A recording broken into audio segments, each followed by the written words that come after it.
Scary Outdoor Green Text Stories thread. I'll start with a couple of personal ones. Be me. I've recently gotten into astrophotography, so many of my adventures require me to venture into rural areas away from city lights and cell signal. On this night, I chose 3 areas in the North Georgia mountains to hit up, beginning with a spot called Blood Mountain. Presumably named this because of a bloody battle that took place between 2 Native American tribes. Hear many strange stories about this area, but I don't really think much of them. This place is also known as an area with really high rates of accidents. As you go up along the mountain, you will find numerous small decorated crosses along the sides of the roads, and it is a little bit off-putting to drive through at night. I at least have enough of a survival instinct to bring a friend along, so I invite my longtime friend Daniel along, but not enough to bring a gun. He's not a big fan of the outdoors, but he's fun to be around. Figured his fun and humor might lighten the mood and keep things chill. New moon tonight, so it is especially dark out. We crack plenty of jokes along the way and take turns hitting his wax pen like degenerates. Get to a runaway truck ramp around the top of Blood Mountain, as it has a nice clear view of the sky.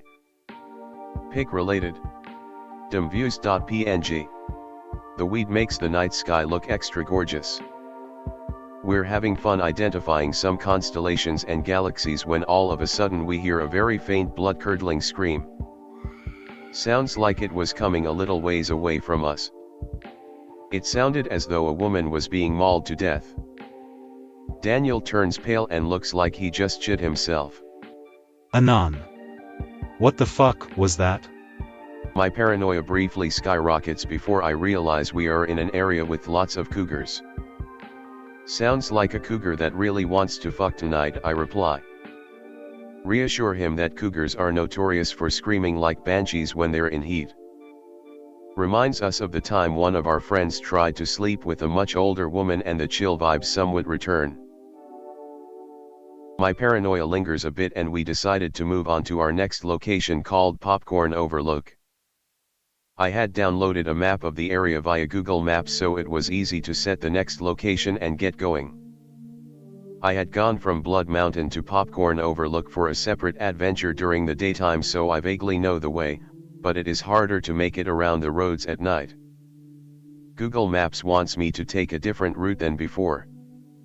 It's a narrow gravel road as opposed to a paved one that I've been through before. Looks a little spooky, but whatever. We pass by a couple of rundown houses and joke about what sort of hicks must live up these parts. Road begins to get narrower. Anon, are you sure this is the right way? I've never been through here, but I'm sure this is a quicker way to cut through the mountains instead of going all the way around them, I reply. To my left is a wall of mountain. To my right looks to be a rather steep drop-off, so I need to drive carefully. We would have been screwed if another car came in the opposite direction. We're both a little freaked out as it is really dark and we're far away from any cities and we have zero service. After driving for what seems like forever but really only a couple minutes, we pass a really sharp curve and the road widens back up. As my car rears the corner, we spot a clean black Mercedes van with blacked out windows parked halfway off the road. Beside it sat a piece of folded blue tarp, a bucket, some shovels, and a pickaxe. What the actual fuck.png? Literally makes the hair stand on the back of my neck. Daniel turns to me wide-eyed and tells me to step on it. I say, yeah, this is fucking weird, we just gotta go around it and we'll be fine. I'm shaking a little as we pass the vehicle. The road curves again just past the van. Just as we round the corner, the road abruptly ends and slopes down into a giant body of water. I slam on the brakes hard and my car slips on the gravel. The front bumper is partially submerged. I am absolutely freaking out right now. I can feel my heart in my throat. I immediately shift to reverse and try to back up. My tires spin. Fuck.gif. I want to just cry. Car makes it out, Thank fucking God. I turn around and fucking book it back into drive and go towards the van. We can see a bit into the inside from the windshield and we both clearly see someone moving around inside it with a flashlight. He looks at us and begins shifting around fast. I don't care about road safety anymore, I just step on the gas pedal all the way and go. Daniel asks me, Did you see that fucking guy too, or was I tripping? Too scared to respond, just focused on not driving us off the gravel road. Keep checking my rear view mirror to make sure we weren't being followed. When we make it back onto the main road, we just go straight back home. We call 911 and report what we encountered, never end up hearing back. No news articles or reports of catching whoever was out there doing whatever. TFW, those screams we heard probably wasn't a cougar at all.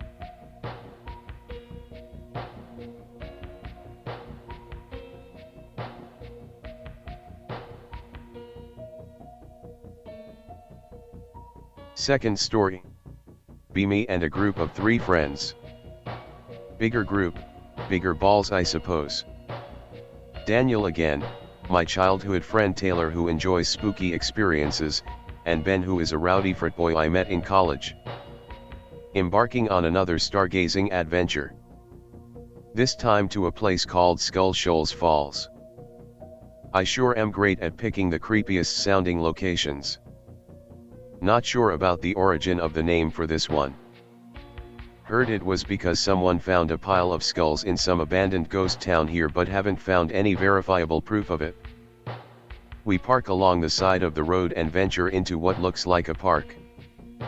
It's a new moon again and we're away from the city and any signal, so just flashlights and a downloaded map of the area. As we're hiking along, Ben decides to crack jokes about the Wendigo. Taylor freaks out and tells him to shut the fuck up about that before he unintentionally summons one. I get a little shaken up but it's whatever. Ben is about to cross an old rickety bridge. Something compels me to stop him, so I grab at his shirt and pull him back. Wait! I yell out. I shine my flashlight around the bridge and we notice a fucking city of spiderwebs just hanging out all across the bridge. It was literally several dozen. Happens to be the one thing Ben absolutely shits himself over tonight. We all have a good laugh at the near hell he almost went through. Daniel jokes that the W man rigged it for him for uttering the word. Taylor punches him in the arm and tells him, "Don't start." Right then we hear someone howling deeper into the woods. Holy fucking shit. We all look at each other clearly freaked out, except for Ben. Ben smiles and howls back. It starts screaming. Ben screams back. Screaming gets closer. Taylor tells Ben to shut the fuck up and we start booking it out of there and get back to the car. I don't know what to think at this point, but I reason it could be some people camping out there trying to tell us to fuck off. Ben screams out, "What's good, man?" We hear nothing. The woods are dead quiet now except for our rushing footsteps over the crunching leaves. As we are running back to our car following the trail, we spot a deer standing absolutely still in our path. It doesn't move when we shine our flashlights at it. It doesn't move at all actually. Nope. Zip. I get a pit in my stomach as we stare it down. Ben throws a rock at it and hits the thing. Still not moving. We mutually decide not to fuck with it anymore and go around it. Ben pulls a gun out and has it ready. Go off the trail to move around it. Ben keeping his flashlight and gun trained on it, me lighting the way ahead, and the others keeping an eye out around us. As we move back onto the trail, the deer snapped its head around and then ran off back into the woods. We're all just about shitting ourselves at this point. We make it back to my car and just book it back home. Daniel tells me to never invite him to go stargazing anymore if I'm going to pick out a spot with a spooky sounding name. If anyone has insight on whatever the fuck we encountered, it would be appreciated. Still dismiss it like a deer in the headlights situation, but it was extremely odd for us to throw something at it and it still did not move.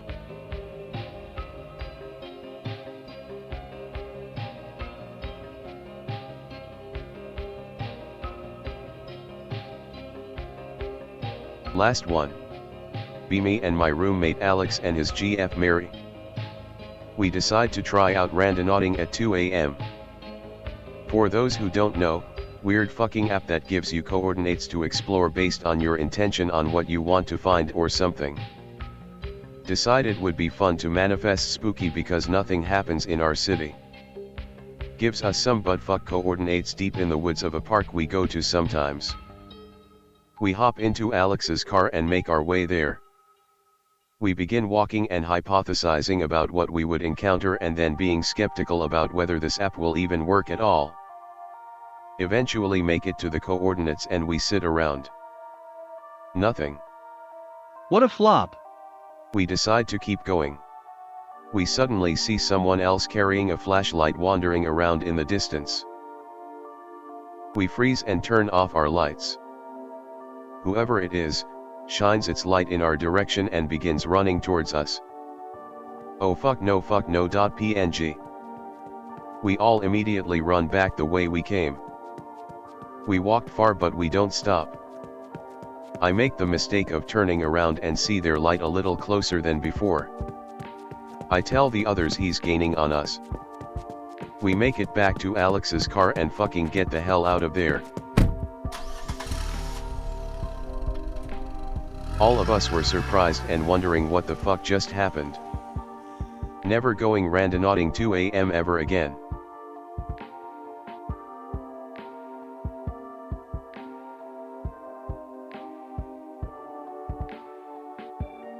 Against my better judgment, I'm going to tell this story. I'd strongly encourage you to not go and bother whatever was involved, or if you go at least bring some kind of offering. Anyway. Be me, 2012 to 2013 or so. Senior in rural NH high school. Girl, I'm close, with like spooky things, and so do I.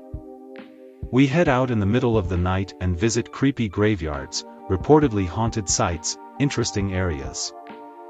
One night we're in Mason, NH, pick related. It's the dead of winter, snow everywhere. We park at the church and walk to the graveyard. Joking around, happily exploring. Every graveyard we visited we'd aim for the back corners and cross the rock walls.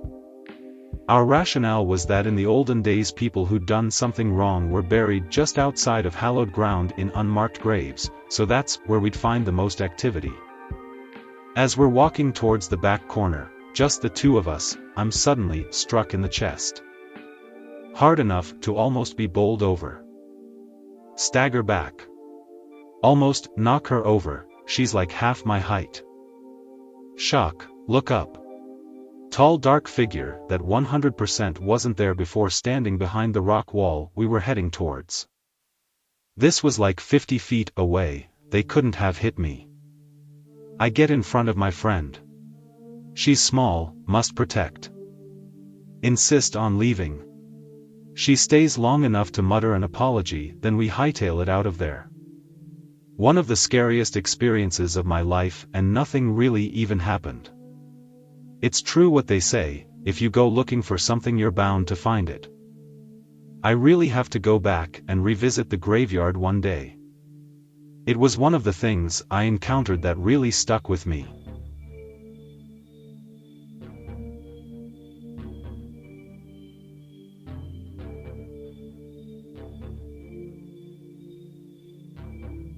Grew up in Milford. I've had some experiences in the woods far down Osgood RD. 11 years old. House backed by hundreds of acres of town forest over reclaimed farmland from 17-1800s, rock walls outlining property lines. Walking down a wall, on top, just following it roughly 300 feet from my house in the woods. Sudden sweet floral smell fills the air, in a split second the world goes quiet, almost muffled, and it looks like a sepia filter has been applied. 3 large brown animals jump over the wall in front of me. Moved very fast, somewhere between large dog and black bear sized and relatively canine in shape. As soon as the hop over the world returns to normal, no smell, crisp summer day without any visual changes, and no animals in sight. I ran back inside crying, was a young bitch, and explained it to my parents, who seemed confused as I was. Flowers are common, but nothing in that part of the woods could explain the smell. It was a foreign but comforting scent that disappeared with the rest of it. No idea what happened. My theory is that I stumbled upon a brief overlap of realities for a moment or some sort of time break. This happened well over 15 years ago, and it still has me scratching my head.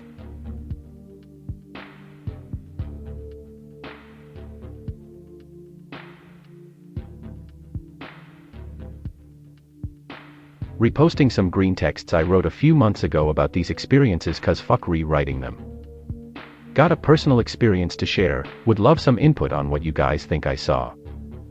Some quick background: I grew up in the northeast US, in a smallish town, not rural but not super urban.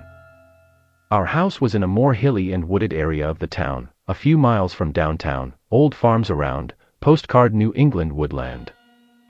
Me, first grader in early fall. Playing outside with 2 of my younger brothers in the front yard.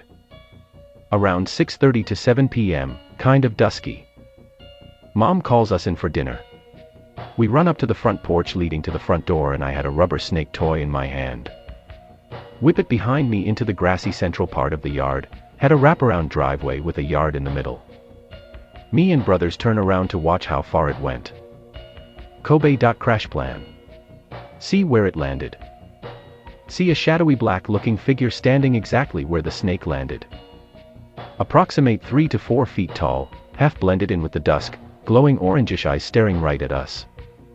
We all scream and stumble over each other, piling through the front door, all in tears. Look back outside, nothing to be seen. Go outside the next day and the snake was cut into 3 pieces. This is the first time we saw it. We are adults now and remember this exactly the same. I'm the only one to have seen it twice. Story to follow. Story 2. This happened 5 years later. At this point we moved across town to a larger house, more wooded, on the edge of a town forest, dead-end neighborhood surrounded by hundreds of acres of woods and a few quarries deep in the woods. At this point I have completely put out of my mind my previous experience. At a friend's house for his birthday party. Midsummer, 7:30 to 8 p.m., dusk again. Around 10 of us outside playing teamed manhunt. Me and birthday boy run into the woods and find a large downed tree trunk to hide behind. Hiding for a couple of minutes when all forest noise stopped. No wind, no birds, that sort of very unsettling silence you don't find in the woods during the summer. Friend and I look at each other once we notice the stillness. Look behind us. About 30 yards behind us we see the same shadowy figure staring at us. Simultaneously there but not. Glowing eyes. Amorphous being. Nope, the ever-loving fuck out of there, screaming and crying. Leave the tree line and noise comes back. Yell for everyone to get inside. Spend the night playing video trying to forget. It was at this point that I connected the dots to the original experience. Both times I felt what I can only describe as primordial fear. To this day I get a hair-raising feeling when thinking about it, and until a few years ago my eyes would water just talking about it. I saw a psychic medium healer back in college and she said it was an energy being watching over me, keeping me from harm, but I'm not sure I buy that. I know things come in threes, and ever since I was a kid I've been terrified of what it means if I see it again.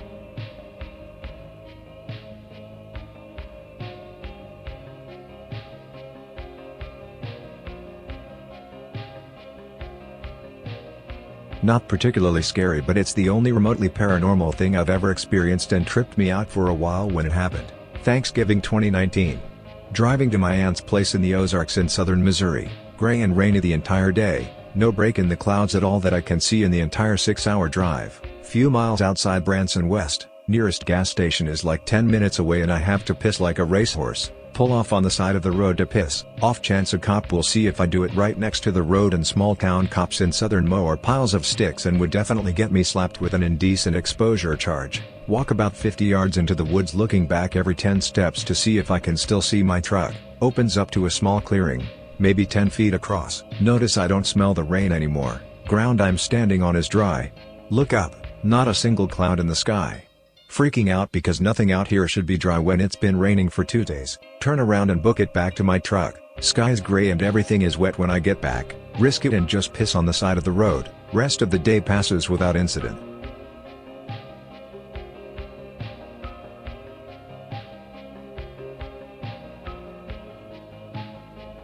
Summer, 2020.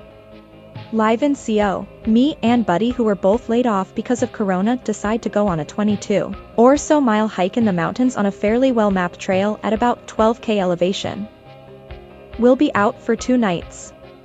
First night, absolutely exhausted but making good time, we hike a bit off trail and set up a campsite. We marked the area we went off trail. Next morning, all seems normal. Go to get back on trail where we marked. Weird-ass homeless-looking man just sitting by a tree on the trail, just waiting for us. Try to talk to him, no response, just staring at us. Both of us are a little freaked at this point. He looks to be covered in dirt and possibly blood. We continue hike and leave him there, keep our eyes peeled at all times. Rest of the day uneventful. We are almost finished the hike already and going to set up camp mid-afternoon and just relax and plan to smoke some weed. Camp is set up. This time we go a bit further off trail so that homeless guy doesn't find us. We're like 1.5 miles off trail in the woods at this point. Before we're even settled in, homeless guy shows up out of fucking nowhere without making a goddamn sound. No clue how he found us. Must have tracking skills. Also no clue why or how he has seemingly followed us for 9+ miles of rough terrain, no equipment or anything. Especially without us knowing we were being followed because it was dead quiet the entire time. Try to question him, Buddy is full on enraged at this point. He just starts mumbling weird sounding shit under his breath, can't even tell if it's English. We hurriedly pack up camp and book it. He just watches us the entire time from like 10 feet away. Finish the last bit of the hike in a light jog for like 4 miles, absolutely exhausted because of the elevation. Load up and drive off, called the nearest ranger station and informed them of everything. They didn't care. We could have tried scaring him off, but dude seemed unhinged and we didn't really want to escalate things to violence, and possibly get murdered in the middle of the night if he came back. Not necessarily paranormal, but just freaky shit. We called the local ranger station and informed them, and to nobody's surprise, they didn't give a fuck. I asked if there were known grow-ops in the area and they said no, which was likely a lie, but I've stumbled upon them before in CO and other states, and they never resemble anything like this dude. They always seem to be fairly well groomed for the most part, and will at least communicate, usually to tell you to fuck off. Not mumble some schizophrenic weirdness. Guy was in no state to managing a pot farm.